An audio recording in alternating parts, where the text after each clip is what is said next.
नमस्कार, मैं हूँ आपका दोस्त विजय विद्रोही। आप मुझसे जुड़ चुके हैं, इसके लिए आप सबका तहे दिल से शुक्रिया और अगले 8-10 मिनट में आपसे जुड़े रहने की कोशिश करूँगा।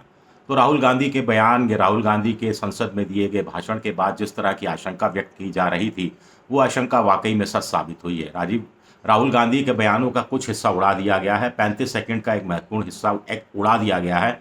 उड़ा दिया गया से मतलब एक्सपंज कर दिया गया है, सदन की कार्रवाई से निकाल दिया गया है। लेकिन ये पूरा देश देख चुका, नेट पर है, मीडिया में है, सोशल मीडिया पर है, लेकिन लोकसभा की जो अधिकृत कार्रवाई है उससे ये चीज़ें निकाल दी गई हैं। तो हिंदू की को लेकर जो बहस चल रही थी उससे संबंधित एक ज़रूरी हिस्सा निकाल दिया गया है और वो निकाला है, इससे दो चीज़ें स्पष्ट हो जाती हैं। एक तो राहुल गांधी का जो तीर है बिल्कुल निशाने पर लगा है और बीजेपी वापस आपस में या पूरी तरह से तिलमिला गई है। और दूसरा, बीजेपी आधे अधूरे ढंग से अब आधी अधूरी सच्चाई को पूरी सच्चाई के रूप में पेश करना चाहती है, ऐसा लगता है। अब राहुल गांधी का जो हिस्सा उड़ाया गया वो हिस्सा है जिसके अंदर वो कह रहे हैं कि प्रधानमंत्री मोदी पूरा हिंदू समाज नहीं है, बीजेपी पूरा हिंदू समाज नहीं है, आरएसएस हिंदू समाज नहीं है, ये वो कह रहे हैं।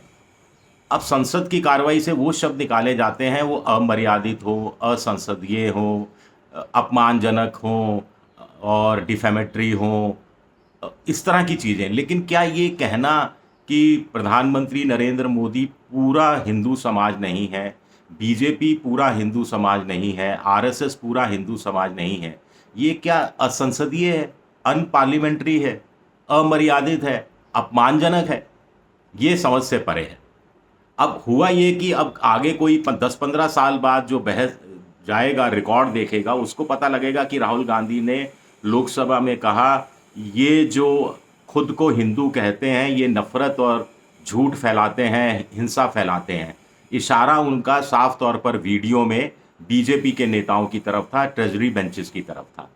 इस पर प्रधानमंत्री का रिएक्शन आता है, वो इंटरवीन करते हैं कि ये बहुत गंभीर बात है, पूरे हिंदू समाज को हिंसक शोर में आवाज़ दब जाती है और राहुल गांधी तत्काल रिएक्ट करते हैं, 1 सेकंड नहीं लगाते बीच में और तत्काल रिएक्ट करते हैं, नहीं, नहीं, नहीं, प्रधानमंत्री नरेंद्र मोदी पूरा हिंदू समाज नहीं है, बीजेपी पूरा हिंदू समाज नहीं है, आरएसएस पूरा समाज नहीं है। तो ये हिस्सा उड़ा दिया गया है। अब लोगों को क्या पता लगेगा 10-15 साल बाद, या जो पीएचडी कर रहा होगा कोई स्कॉलर होगा, कि राहुल गांधी ने ये कहा कि ये लोग जो हिंदू हैं नफ़रत और हिंसा फैलाते हैं, 24 घंटे नफ़रत और हिंसा करते फिरते हैं, और प्रधानमंत्री ने कहा ये गंभीर बात है, पूरे हिंदू समाज को हिंसक बता दिया गया है। तो इतना ही लोगों को पता लगेगा और यही बीजेपी चाहती है कि एक नैरेटिव खड़ा किया जाए, जो कल शाम से नैरेटिव खड़ा करने की कोशिश हो रही है और इनडायरेक्ट रूप में लोकसभा का भी साथ मिल ही गया है उनको। नैरेटिव खड़ा करने की वो खड़ा करने की कोशिश कर रही है कि जो संसद के अंदर भी बीजेपी के अमित शाह से लेकर दूसरे नेताओं ने कहा, जो बाहर प्रेस कॉन्फ्रेंस में कहा कि राहुल गांधी ने करोड़ों हिंदुओं का अपमान किया है, हिंदुओं की भावनाओं का अपमान किया है। अब एक बात समझ में नहीं आती, अगर राहुल गांधी ने जो कहा वो गलत है, तो सही क्या है? सही ये माना जाए कि प्रधानमंत्री नरेंद्र मोदी पूरा हिंदू समाज है? क्या सही ये माना जाए कि बीजेपी पूरा हिंदू समाज है? क्या ये माना जाए कि आरएसएस पूरा हिंदू समाज है? अब ये तो बच्चा-बच्चा भी जानता है ये बात सच नहीं है।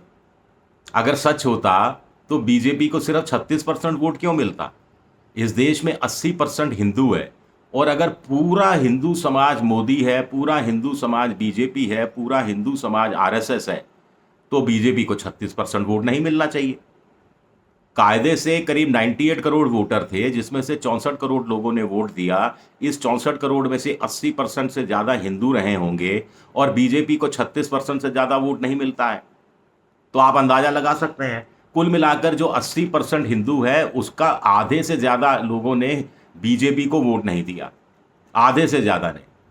यानी आधे से ज़्यादा की नज़र में वोटर जो हैं, 50% से ज़्यादा हिंदू वोटर ऐसे हैं इस देश में जिनकी नज़र में मोदी पूरा हिंदू समाज नहीं है, बीजेपी पूरा हिंदू समाज नहीं है, आरएसएस पूरा हिंदू समाज नहीं है। अगर उनकी नज़र में 50% से ज़्यादा हिंदुओं की नज़र में बीजेपी, आरएसएस, मोदी, हिंदू समाज होते तो ये सारा का सारा वोट बीजेपी के खाते में जा रहा होता। कांग्रेस के हिस्से में, समाजवादी पार्टी के हिस्से में कुछ सीटें नहीं आती। इक्का दुक्का कुछ जो मुस्लिम बहुल इलाके की कुछ सीटें आ जाती और कोई सीट हासिल नहीं होती। तो ये तो चुनाव ने भी झुठला दिया है। और राहुल गांधी जो कह रहे हैं, जो उन्होंने आज लोकसभा में पत्रकारों से बातचीत में कहा कि सच्चाई को एक्सपंज मोदी जी के यहाँ हो सकता है, लेकिन समाज में सच्चाई एक्सपंज नहीं हो सकती, और लोकसभा स्पीकर को अधिकार है जो भी एक्सपंज करने का, उसमें वो हस्तक्षेप नहीं करना चाहते। लेकिन एक चिट्ठी उन्होंने लिखी है लोकसभा अध्यक्ष को, और वो नियमों की दुहाई दी है और ये कारण पूछने की कोशिश की है कि ऐसे मेरी उनकी जो स्पीच के कुछ शब्द जो हटाए गए वो किस तरह से अमर्यादित थे, असंसदीय थे। तो क्या इस चिट्ठी का उनको जवाब मिलेगा? ये अपने आप में बहुत बड़ा एक सवाल उठता है।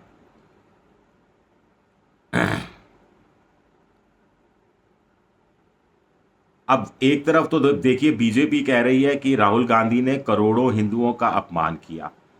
दूसरी तरफ कथित रूप से अपमान करने वाले अंश को हटाया जा रहा है। तो ये क्या मतलब रह जाता है?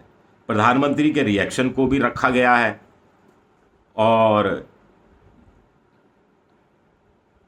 रिएक्शन को रखा गया है, लेकिन रिएक्शन के बाद राहुल गांधी ने जिस ढंग से रिएक्ट किया उसको हटा दिया गया है। तो ये अपने आप में दिलचस्प बात है। अगर हटाया जाना चाहिए था तो फिर राहुल गांधी वाला प्रधानमंत्री का ये रिएक्शन की एक गंभीर बात है, वो क्यों नहीं हटाया गया? हम किसी को क्वेश्चन नहीं कर रहे, लेकिन ये आम सोशल मीडिया में ये सवाल उभर उभर कर सामने आ रहे हैं। बहुत सारे लोग आपस में बात कर रहे हैं, ये ढंग से रिएक्ट कर रहे हैं। तो वो बातें सामने रखने की सिर्फ कोशिश की जा रही है कि एक्सपंज करने से क्या बीजेपी को बड़ा राजनीतिक फायदा हो जाएगा।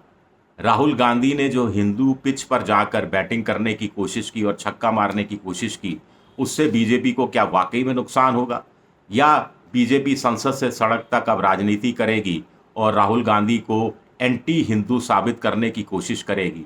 वो होगा नहीं। मोटे तौर पर बीजेपी भी जानती है बड़ा मुश्किल है, क्योंकि राहुल गांधी की वो तस्वीरें हैं, शिव जी की तस्वीर है, गौतम बुद्ध की है, भगवान महावीर की है, गुरु नानक देव जी की है। तो ऐसे में तो एंटी हिंदू कैसे बनाया जाएगा? और फिर राहुल गांधी बार बार कह रहे हैं कि जो हिंदू धर्म है वो सच्चाई पर रहना सिखाता है, वो अहिंसा सिखाता है, वो प्यार मोहब्बत करना सिखाता है, डरो मत डराओ नहीं सिखाता है। ये तमाम तरह के बयान हैं राहुल गांधी के इसी बयान में। तो क्या एक बयान का एक छोटा सा हिस्सा उठाकर बीजेपी को आखिर क्या फायदा मिल जाएगा? बयान क्या है? एक बार फिर, नरेंद्र मोदी पूरा हिंदू समाज नहीं है, बीजेपी पूरा हिंदू समाज नहीं है, आरएसएस पूरा हिंदू समाज नहीं है। बीजेपी अच्छी तरह से जानती है कि वो टिकी हुई है सत्ता में क्योंकि हिंदुओं का एक बड़ा हिस्सा उसको वोट देता है। अभी भी प्रशांत किशोर और अन्य नेताओं के अनुसार 40-45% से ज़्यादा हिंदू बीजेपी को वोट नहीं देता है। लोकसभा चुनाव की बात की जाए, उत्तर प्रदेश के विधानसभा चुनाव में ज़रूर कुछ लोगों ने कहा पिछली बार 55% के आसपास हिंदुओं ने वोट दिया था। अगर 55% हिंदुओं ने भी वोट दिया था बीजेपी को, तो 45% ने नहीं दिया था। यानी करीब करीब आधा हिंदू देता है, आधा हिंदू वोट नहीं देता है। तो फिर राहुल गांधी ने ऐसा गलत कहा कि मोदी पूरा, बीजेपी पूरा और आरएसएस पूरा हिंदू समाज नहीं है। ये तो सच्चाई है अपने आप में। फिर ये अमर्यादित, असंसदीय कैसे है? ये अपने आप में दिलचस्प बात है। शुक्रिया मेरा वीडियो देखने के लिए। पसंद आए तो लाइक कीजिए, सब्सक्राइब कीजिए, शेयर कीजिए, और आप मेंबरशिप ड्राइव में जा सकते हैं, मेरी आर्थिक मदद की भी कोशिश कर सकते हैं। एक्स यानी ट्विटर पर मैं विद्रोही 7 के नाम से हूँ। फेसबुक पर मेरा पेज है विजय विद्रोही पेज, जहाँ आप मुझे फॉलो कर सकते हैं। राहुल गांधी ने जो चिट्ठी लिखी है उसका क्या जवाब मिलता है, ये देखना भी अपने आप में दिलचस्प रहेगा। शुक्रिया, बहुत बहुत शुक्रिया।